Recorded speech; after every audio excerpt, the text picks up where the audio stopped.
बड़े बेआबरू होकर तेरे कूचे से हम निकले। चुनावी साल में राजस्थान में सियासी मंच सजा था। मंच की शोभा बढ़ाने खुद प्रधानमंत्री नरेंद्र मोदी राजसमंद पहुंचे थे। सबसे खास बात ये रही कि मोदी का स्वागत करने वही अशोक गहलोत मंच पर मौजूद थे जो पानी पी पी कर मोदी को कोसते रहते हैं। गहलोत जी के साथ भी कैसी कैसी घटनाएं हो जाती हैं। कहीं दौरे पर निकलते हैं तो जनता पायलट पायलट के नारे लगाती है, और आज जब मोदी की मौजूदगी में गहलोत जी ने भाषण शुरू किया तब वही हुआ जिसका अंदाजा शायद गहलोत जी को भी पहले से रहा होगा।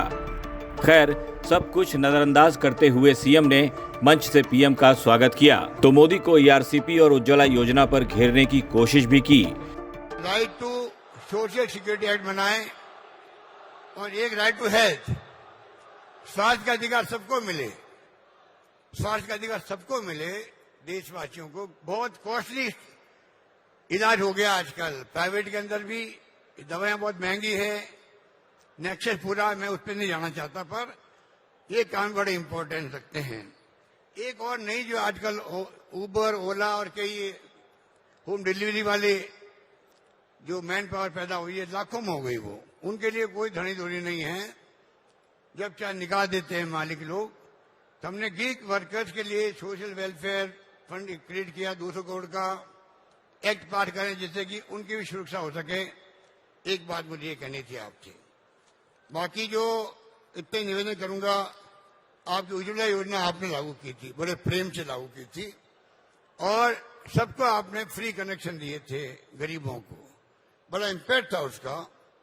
पर धीरे धीरे सिलेंडर की कॉस्ट बढ़ती गई, पेट्रोल डीजल के बढ़ने के साथ साथ हमने अभी 500 रुपए में सिलेंडर देने का प्रयास किया, जिससे कि उज्ज्वला योजना के जो लाभार्थी है सिर्फ उन्हीं को दे रहे हम लोग, कम से कम उनको कोई राहत मिल सके। गहलोत जी का ये पुराना स्टाइल रहा है, जब कोई सामने हो तो तारीफ करो और जब सामने ना हो तो सियासी रंजिश अदा कर लो। 3-4 काम की मैं बात अभी करूंगा, बाकी मैं आपको लिख के भेजूंगा। उसी प्रकार से राष्ट्रीय नेशनल हाईवे जो है, वैसे तो मांगे बढ़ती जाती है, पर 50 नेशनल हाईवेज को, स्टेट हाईवेज को आपने कन्वर्ट करने की घोषणा कर रखी है। खाली गजट नोटिफिकेशन होना बाकी उसका है। मैं चाहूंगा आप यहाँ पधारे हो तो आपकी उपस्थिति का लाभ लेते हुए मैं आपसे मांग करूं कि आप नेशनल हाईवेज को कन्वर्ट करने के लिए आप जो घोषणा हो चुकी है, इन प्रिंसिपल गजट नोटिफिकेशन होगा तो आने वाले वक्त में और राजस्थान में नेशनल हाईवेज के काम होंगे।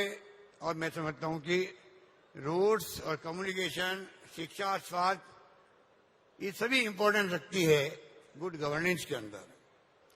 प्रधानमंत्री जी, इसके अलावा मैं ईआरसीपी की बात बार बार आपसे करता रहता हूं।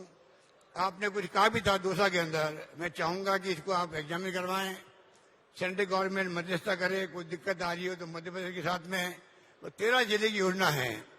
आपने जिक्र किया था 2 बार पिछले चुनाव में, जयपुर और टोंक के अंदर, जयपुर अजमेर के अंदर। मैं चाहूंगा कि उसी भावना के साथ में आप इसको आगे बढ़ाएं।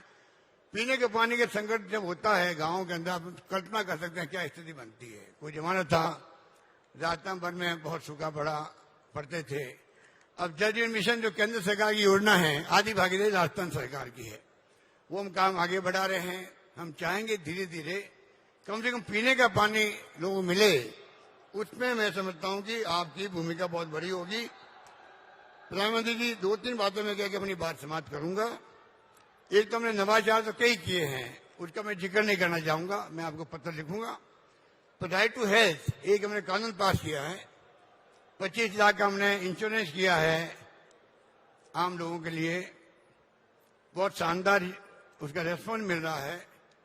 एक तो डॉक्टर मनमोहन सिंह जी, सोनिया गांधी जी के वक्त में यूपीए गवर्नमेंट थी, तो 4 कानून पास हुए थे, आरटीआई, आरटीई एजुकेशन का, नरेगा का, और साथ में फूड सिक्योरिटी का। 2 रुपए किलो गेहूं, 3 रुपए किलो चावल। उसका बड़ा असर है देश के अंदर। वैसे पीएम के नाथद्वारा पहुंचते ही सबसे पहले हेलीपैड पर गहलोत जी ने ही मोदी का स्वागत किया था। दोनों के कपड़ों का रंग भी एक जैसा ही था, डिजाइन भी काफी मेल खा रहा था। ऐसा लग रहा था दोनों ने पहले से ही एक जैसा लिबास पहनने की प्लानिंग कर ली है। राजसमंद से प्रधानमंत्री का काफिला नाथद्वारा के श्रीनाथ मंदिर की ओर बढ़ चला। फूलों की बारिश हो रही थी। अपने अभूतपूर्व स्वागत से प्रधानमंत्री मोदी भी भाव विभोर हो रहे थे। नाथद्वारा मंदिर में भगवान श्रीनाथ के श्री चरणों में मोदी ने प्रणाम किया, उनके दर्शन किए और जब मंच पर आए तो 5,500 करोड़ से भी ज्यादा की रेल और सड़क से जुड़ी विकास की परियोजनाओं का लोकार्पण और शिलान्यास भी कर दिया। मैंने श्रीनाथ जी से आजादी के इस अमृत काल में विकसित भारत के संकल्पों की सिद्धि के लिए आशीर्वाद मांगा है। साथियों, आज यहां राजस्थान के विकास से जुड़े 5,000 करोड़ रुपए से अधिक के प्रोजेक्ट का शिलान्यास और लोकार्पण हुआ है। ये प्रोजेक्ट्स राजस्थान की कनेक्टिविटी को नई ऊंचाई पर ले जाएंगे। उदयपुर और शामळाजी के बीच नेशनल हाईवे 8 के 6 लेन होने से उदयपुर, डूंगरपुर और बांसवाड़ा क्षेत्रों को बहुत फायदा होगा। इससे शामळाजी और काया के बीच की दूरी कम हो जाएगी। बिलाड़ा और जोधपुर सेक्शन के निर्माण से जोधपुर और बॉर्डर एरिया तक पहुंच बहुत ही सुलभ होगी। इसका एक बड़ा फायदा ये भी होगा कि जयपुर से जोधपुर की दूरी भी 3 घंटे कम हो जाएगी।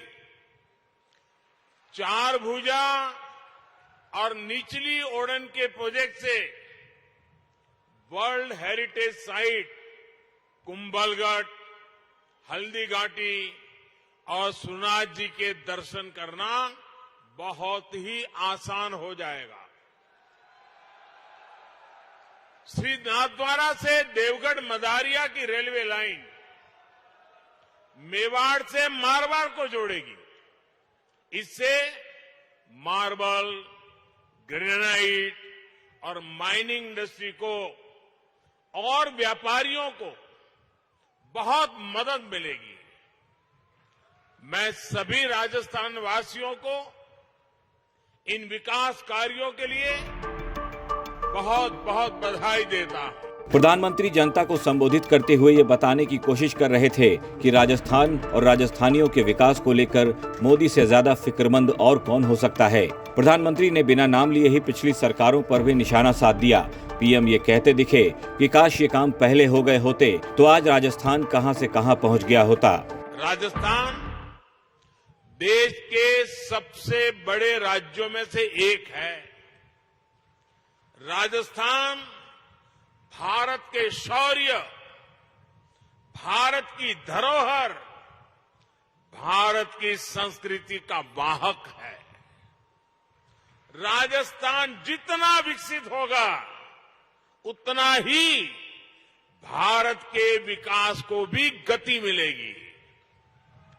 और इसलिए हमारी सरकार राजस्थान में आधुनिक इंफ्रास्ट्रक्चर पर सबसे अधिक बल दे रही है। और जब मैं आधुनिक इंफ्रास्ट्रक्चर की बात करता हूं तो इसका मतलब सिर्फ रेल और रोड ही नहीं होता। आधुनिक इंफ्रास्ट्रक्चर शहरों और गांवों में कनेक्टिविटी बढ़ाता है, दूरी कम करता है। हमारे देश में कुछ लोग ऐसी विकृत विचारधारा के शिकार हो चुके हैं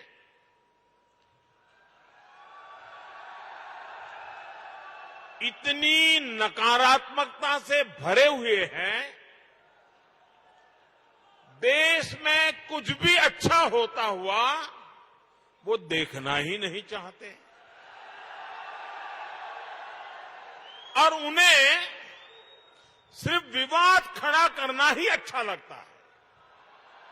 अब आपने कुछ सुना होगा, जैसे कुछ लोग उपदेश देते हैं कि आटा पहले कि डाटा पहले, सड़क पहले कि सैटेलाइट पहले। लेकिन इतिहास गवाह है कि स्थायी विकास के लिए, तेज विकास के लिए मूल व्यवस्थाओं के साथ ही आधुनिक इंफ्रा बनाना भी जरूरी होता है। जो लोग कदम कदम पर हर चीज वोट के तराजू से तोलते हैं, वो कभी देश के भविष्य को ध्यान में रखकर योजना नहीं बना पाते। अशोक गहलोत भाषण दे रहे थे। मंच पर सामने मोदी थे। मोदी मोदी के नारे गूंज रहे थे। गहलोत जी वैसे मोदी को कितना भी क्यों न कोसते हों, लेकिन मॉब लिंचिंग के एक मामले पर मोदी के बयान की तारीफ करते हुए गहलोत ने ये तक कह दिया कि लोगों को प्रधानमंत्री से सीखने की जरूरत है। 2015 में हुए मॉब लिंचिंग के एक मामले पर मोदी ने ऐसी घटना करने वालों को एंटी सोशल एलिमेंट कहा था। आप राजस्थान की लोकतंत्र की खासियत है। आज यहाँ एक मंच में सब बैठे हुए हैं, कांग्रेस बीजेपी कोई हो, ऐसे मौके बहुत कम आते हैं।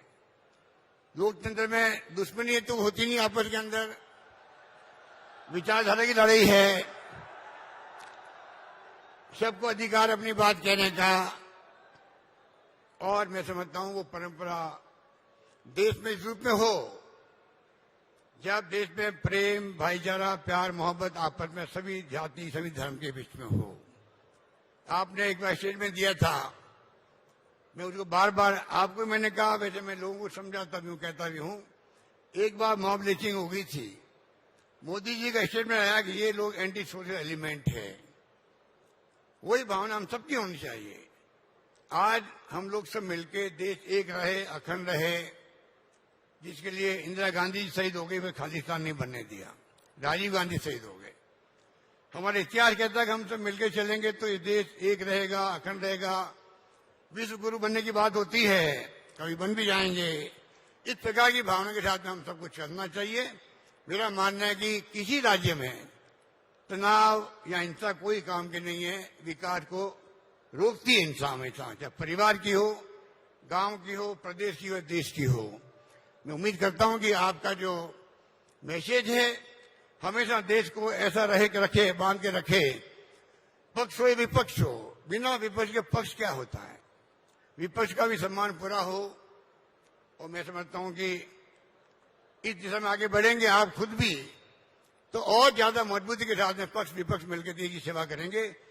मुझे मौका दिए बोलने के लिए, इसलिए मुझे बहुत खुशी है कि मैं आज आपके बीच आ सका। चुनावी साल में मोदी ने भी हुंकार भर दी है। श्रीनाथ जी के दर्शन कर पीएम ने वैष्णव समाज के लोगों को साधने की कोशिश की है। राजपूतों और गुर्जरों के गढ़ में आकर प्रधानमंत्री मोदी ने मंच से महाराणा प्रताप और पन्ना धाय के बलिदान का जिक्र किया है।